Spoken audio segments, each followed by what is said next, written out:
I find it a little difficult to say what the subject matter of this seminar is going to be, because it's too fundamental to give it a title. I'm going to talk about what there is.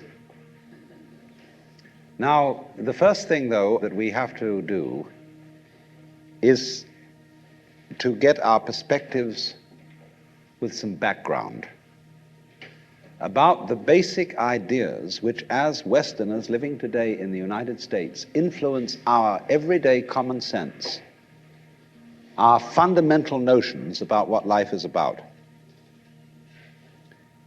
And there are historical origins for this which influence us more strongly than most people realize. Ideas of the world which are built into the very nature of the language we use and of our ideas of logic and of what makes sense altogether. And these basic ideas I call myth, not using the word myth to mean simply something untrue, but to use the word myth in a more powerful sense. A myth is an image in terms of which we try to make sense of the world. And we at present are living under the influence of two very powerful images, which are, in the present state of scientific knowledge, inadequate. And one of our major problems today is to find an adequate, satisfying image of the world. Well, that's what I'm going to talk about. And I'm going to go further than that, not only what image of the world to have, but how we can get our sensations and our feelings in accordance with the most sensible image of the world that we can manage to conceive. All right, now, the two images which we have been working under for 2,000 years and maybe more are what I would call two models of the universe, and the first is called the ceramic model, and the second, the fully automatic model. The ceramic model of the universe is based on the book of Genesis, from which Judaism, Islam, and Christianity derive their basic picture of the world. And the image of the world in the book of Genesis is that the world is an artifact. It is made.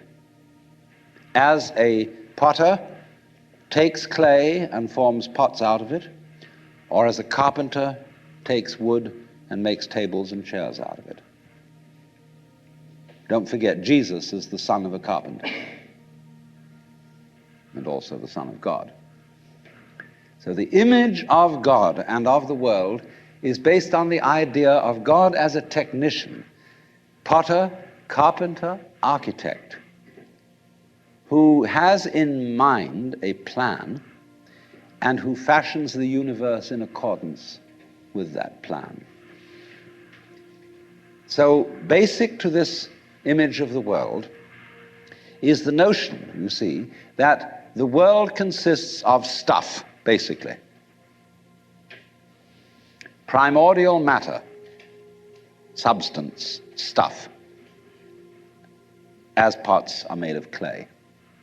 And the potter imposes his will on it and makes it become whatever he wants. And so in the book of Genesis, the Lord God creates Adam out of the dust of the earth. In other words, he makes a clay figurine, and then he breathes into it, and it becomes alive, because the clay becomes informed. By itself, it is formless. It has no intelligence, and therefore it requires an external intelligence and an external energy to bring it to life and to put some sense into it. And so in this way, we inherit a conception of ourselves as being artifacts, as being made, and it is perfectly natural in our culture for a child to ask its mother, "How was I made?" or "Who made me?" And this is a very, very powerful idea, But, for example, it is not shared by the Chinese or by the Hindus. A Chinese child would not ask its mother, "How was I made?" A Chinese child might ask its mother, "How did I grow?" which is an entirely different procedure from making.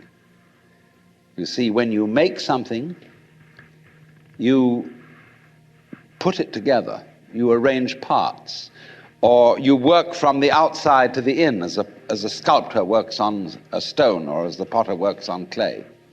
But when you watch something growing, it works in exactly the opposite direction. It works from the inside to the outside. It expands, it burgeons, it blossoms, and it happens all over itself at once. In other words, the original simple form, say, of a living cell in the womb, progressively complicates itself. And that's the growing process, and it's quite different from the making process. And so there is, for that reason, a fundamental difference between the made and the maker. And this image